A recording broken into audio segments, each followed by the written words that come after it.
Good afternoon. My name is Mark Garrigus. I, along with Cliff Gardner, represent Lyle and Eric Menendez. I also have here today Alex Kazarian, Satara Kasim is somewhere, and Tina Glandian, who have been working for the last 18 months in order to get a release for Lyle and Eric Menendez. A couple of weeks ago, and so that you understand the background of it, back in May, we filed a writ of habeas corpus. A judge in this courthouse, Judge William Ryan, issued what's called an informal request for a reply. That informal request for a reply was to ask the DA to respond to the allegations of new evidence. Part of the two prongs of new evidence were, number one, a letter that was found at Marta Cano's house that was a letter written by Eric fully 8 months before the killings to his cousin Andy. His cousin Andy testified at the trial. However, in the second trial, was demeaned as making this up or was not true. This letter now shows or corroborates that Andy was telling the truth. The letter describes the abuse. The letter, I believe, was released, at least temporarily, by the DA's office, and anybody who wants it, we can release that as well. The other pillar of the writ of habeas corpus was a declaration by Roy Rosello. The declaration by Roy Rosello is incredibly important for a number of reasons. Number one, Roy Rosello, who was a member or a then member of the band Menudo, was and took great courage at Nuri's finding him and talking to him to sign a declaration that said that he too was assaulted by the father, and not only assaulted, but it happened at the house.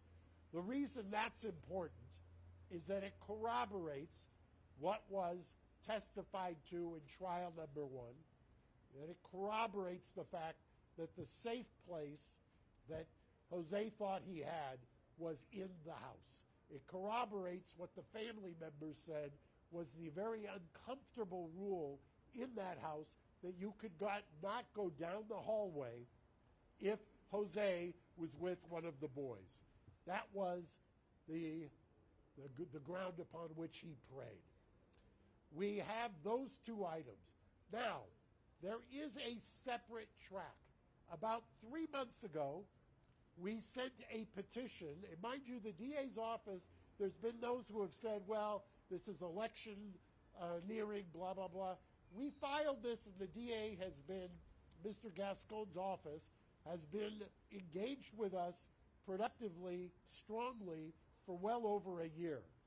Joan, who you will hear from in about 5 minutes, we actually, because of her young age, she turns 93 next month, we had what's a very rare thing done back in December, which is called a conditional examination. It's a deposition in a criminal case to preserve her testimony. She was there with her lawyer, Brian Fredman, who represents the family. And what we are also on a parallel track doing is asking, and have been asking, the DA to look at the work they have done and resentence them, to support the resentencing. Now, when I say the work they have done, Lyle and Eric have started, mind you, since 2005, up until the time that Judge Ryan issued the request for an informal reply, have had no hope of ever getting out. Since 2005, they had exhausted all legal remedies. They had resigned themselves to being in prison for the rest of their lives. You could take two tracks on that. You could either just become a hardcore, irreconcilable recidivist, or you could do what they've done, which is create programs, counsel people, develop amazing programs, mentoring people, go to college, get degrees. Lyle, in fact, graduated from the first ever class in June. I watched it.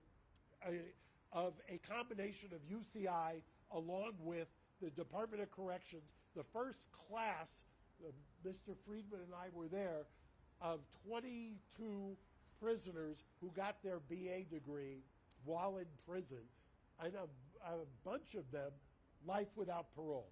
So there is an idea that there is redemption. There is an idea with their Green Space project of rehabilitation. I will tell you, in over 40 years of doing this, I have never seen the amazing exemplary rehabilitation and mitigation evidence that we have now presented to the DA's office. We're going to hear from the family today briefly, and I will tell you, I'll give you kind of a coming attraction. I will start with Anna Maria. She will tell you exactly the genealogy. We have over 20 relatives, both Kitty and Jose's sides of the family. This is virtually unprecedented in my practice, and I would dare say it anywhere, that 20 family members on both sides, victims, constitutional victims under Marcy's law, are here to urge the DA to resentence. When, after they're finished speaking to you today, we will then, Mr. Fredman will take them across the street to the Hall of Justice, and they will go through what Gascon does in resentencing, and they will meet with the resentencing unit.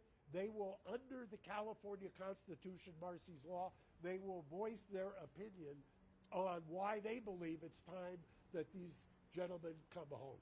That they've spent over 35 years, and I've said it once, I've said it twice, if they were the Menendez sisters, they would not be in custody. We have evolved, it's time, and without further ado, I'm going to introduce Anna Maria, who's going to come up and speak. Good afternoon, everyone. Buenas tardes. My name is Anna Maria Baral. I am the niece of Jose Menendez. I stand before you today not just as a member of the Menendez family, but as someone who believes in truth, justice, and healing. Before I get started, I just want to say that I know this is an election season, but for us, this is not a political issue. This is about truth, justice, and healing. On behalf of our whole family, it is my honor to formally introduce our new coalition, Justice for Eric and Lyle. Like so many others, I struggled to process the events of that fateful August day and the loss that I felt. Over time, it became clear that there were two other victims there on that day, my cousins Lyle and Eric. Lyle and Eric would continue to be victimized. They would be victims of a system that wouldn't hear them. And they would be victims of a culture that was not ready to listen. They would be mocked. They would be called cold-blooded killers, left to rot in jail and denied any hope of redemption. If Lyle and Eric's case were heard today, with the understanding we now have about abuse and PTSD, there is no doubt in my mind that their sentencing would have been very different. And yet, despite their circumstances, they have chosen a life of light. Without hope of release, they persevered. They have sought to better themselves and serve as a support and inspirations for survivors all over the world. Their continued incarceration serves no rehabilitative purpose. It's time to recognize the injustice they've suffered and allow them the second chance they deserve. Now here we are, both sides of the family united, sharing a new bond of hope. Hope that with the re-examination of their case, a new outcome will be reached. Hope that this 34-year nightmare will end and that we will be reunited as a family. I am here to ask the District Attorney's Office to take into account the full picture, the truth that was hidden for so long. Lyle and Eric deserve a chance to heal, and our family deserves a chance to heal with them. Please join us. Visit www.justiceforericandlyle.org and sign our petition.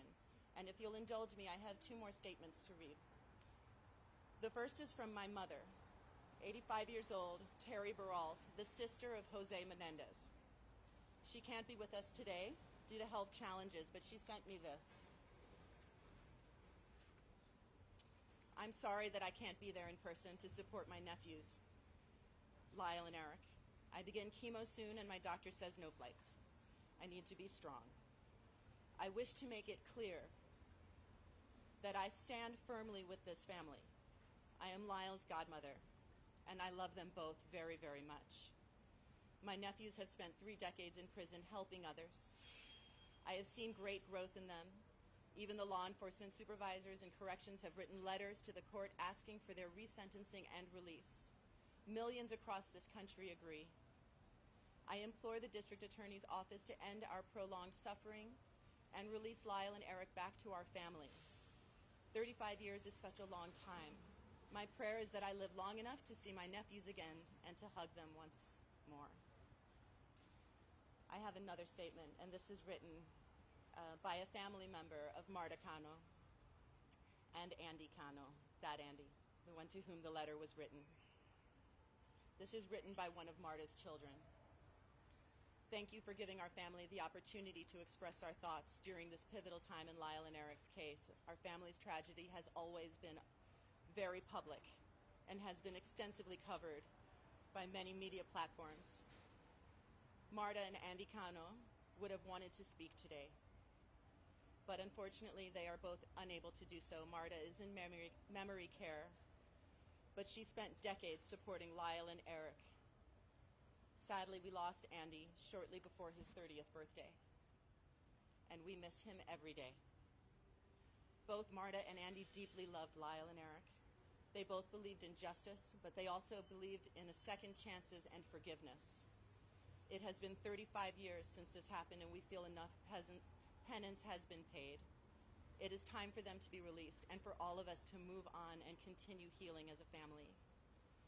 Again, if you want to help, please join us at justiceforlyleanderic.org and sign our petition. With that, I'm going to be followed by several members of the Anderson family. First will be Alan Anderson. He's the nephew of Kitty Menendez. Kitty Menendez. And the second will be Karen, the niece of Kitty Menendez. But first, Joan VanderMullen, sister of Kitty Menendez. Please join us.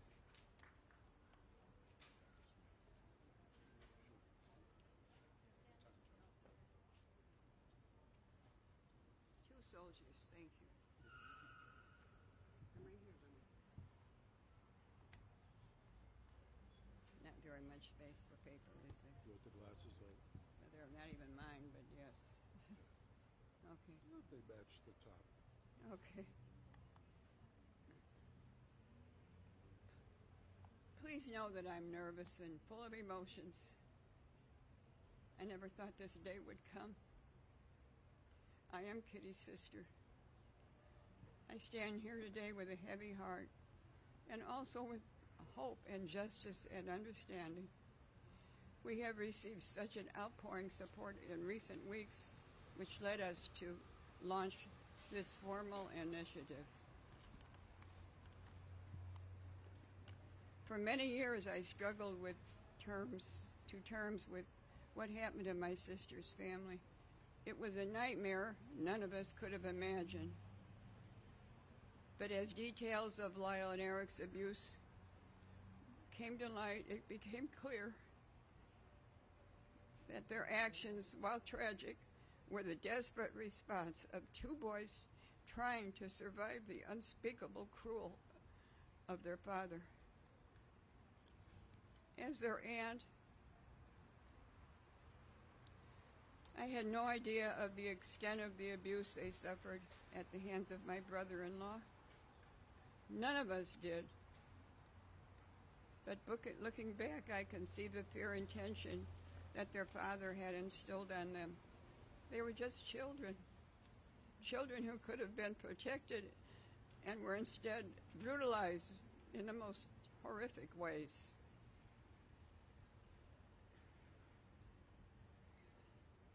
The truth is, Lyle and Eric were failed by the very people who should have protected them, by their parents, by the system, by society at large. When they stood trial, the whole world was ready to believe that the boys could be raped. Not ready. The whole world was not ready to believe boys could be raped or that young men could be victims of sexual violence. Today we know better. We know that abuse has long-lasting effects, and victims of trauma sometimes act in ways that are very difficult to understand.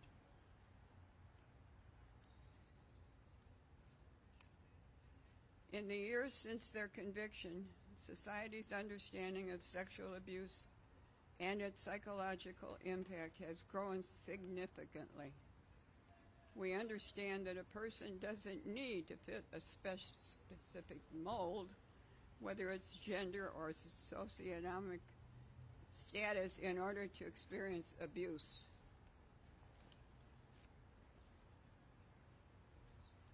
In their case, if it were tried today, the evidence of their father's abuse would not only be admitted in court, it would provide essential context for why they acted as they did. No jury today would issue such a harsh sentence without taking their trauma into account. Lyle and Eric have already paid a heavy price, discarded by a system that failed to recognize their pain. They have grown, they have changed, and they have become better men despite everything that they've been through. It's time to give them the opportunity to live the rest of their lives free from the shadow of their past. While I recognize it is election season, this isn't about us or about the politics. It's about finding the truth, delivering justice, creating space for healing. I want to thank everyone who has reached out to our family in recent days and weeks, asking how they can help. Today we have an answer. Please sign our petition at www.justiceforericandlyle.org and urge the district attorney's office, no matter who holds the DA position, to consider all the evidence, both old and new, and to bring together justice for the family. And thank you very much for listening to me. I'm sorry I'm so nervous I can't help it.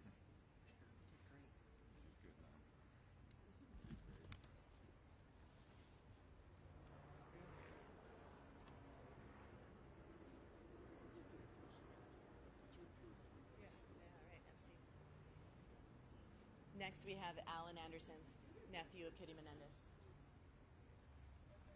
Hello, and thank you, everybody, for being here. Hello, my name is Brian A. Anderson, Jr.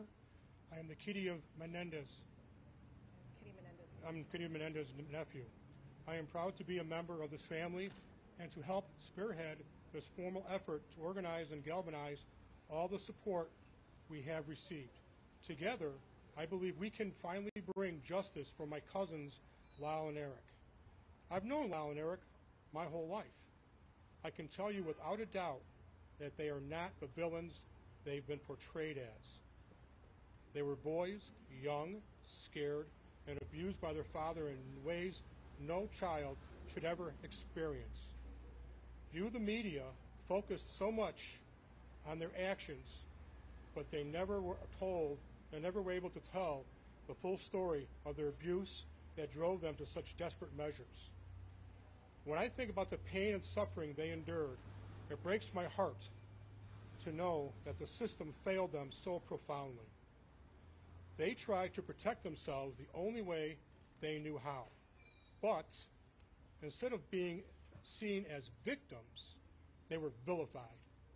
Their father's abuse was dismissed, their trauma ignored, and their truth mocked by millions. Today, we know that trauma can lead to actions that, while difficult to understand, are rooted in survival. Lyle and Eric acted out of fear, but the jury never heard the full story. If their trial were held today, their father's abuse would be front and center in their defense, and I believe the outcome would be very different. Lyle and Eric are not the same people they were 35 years ago. They've shown that they are more than their past. They are survivors and deserve a chance to rebuild their lives. They are no longer a threat to society. Please do not misconstrue this to be political. Justice should prevail and transcend politics. I am asking the district attorney's office, regardless of who the DA is or becomes, to reconsider their case with the knowledge we now have about their abuse. Lyle and Eric deserve a second chance to heal, a chance to be free, and to live the rest of their lives without the shadow of their past hanging over them. I firmly believe that if they were to come to my house, knock on my door, I would answer that door, I would welcome them in with huge hugs, my wife would make them a dinner, and I'd give them a pillow and a place to sleep. Thank you for being here today supporting Justice for Lyle and Eric. Please go to our website, learn the truth about their story, and sign our petition. Thank you.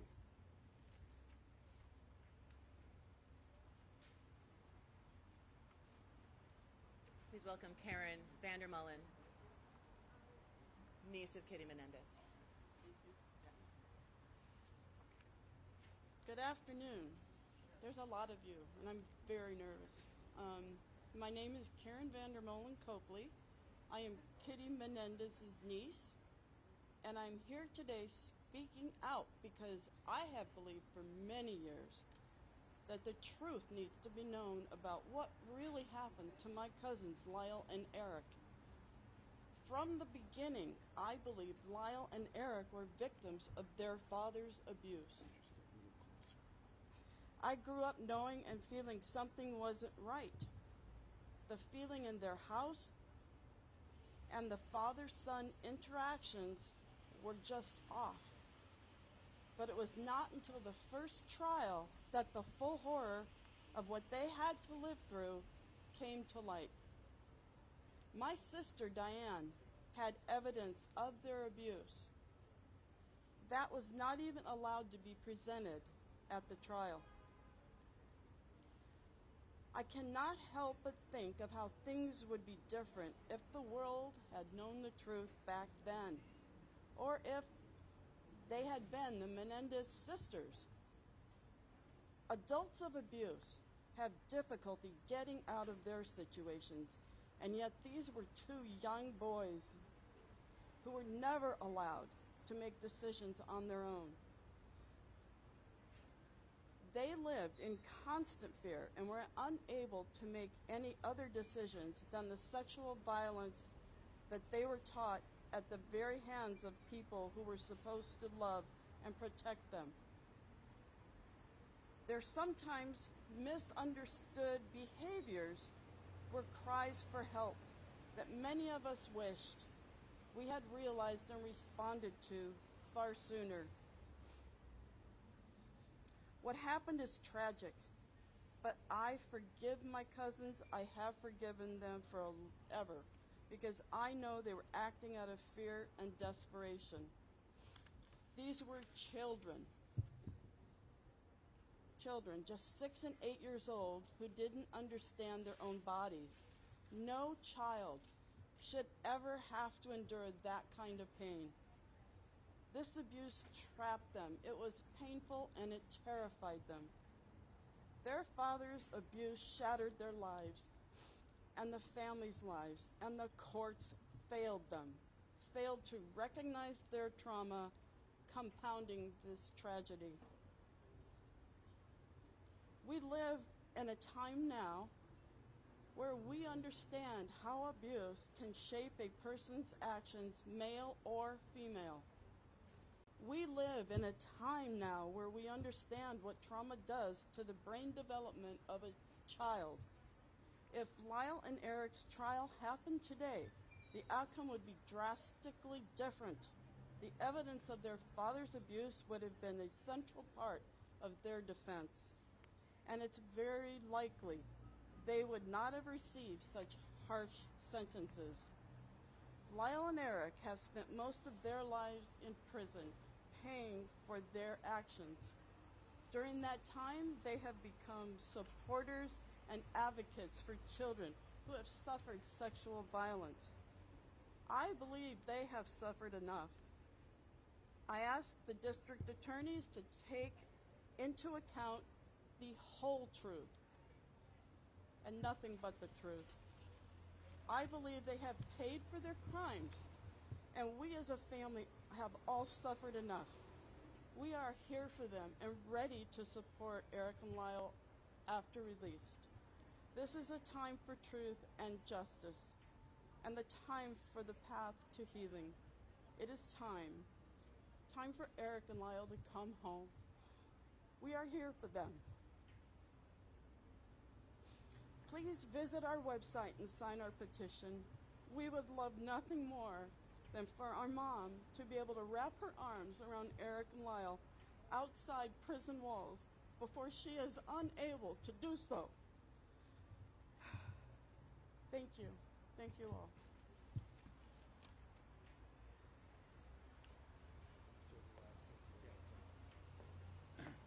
Hello, everyone. My name is Brian Fredman, and I represent the extended family members of the Menendez family. First of all, the family is gathered here in support, and really thanks everyone for coming out and for being here and for supporting one message, which is, this shouldn't happen again. And this needs to stop now.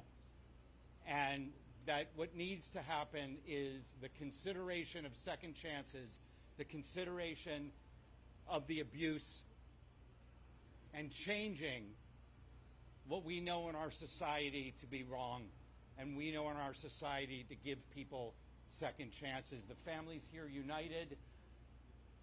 Eric and Lyle have been through so much in 35 years, but these family members have been through so much 35 years. They're going to go across the street now. They're going to meet with the DA's office. They're going to exercise their constitutional rights under Marcy's laws to be heard.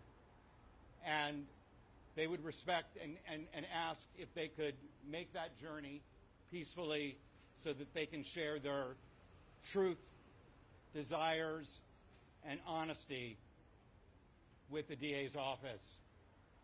And again, thank you for the support and for being here. And Mark Garagos, thank you. As Brian said, if we can let, especially Joan, get across, I'll answer some questions in about 2 minutes, if that works. Yes.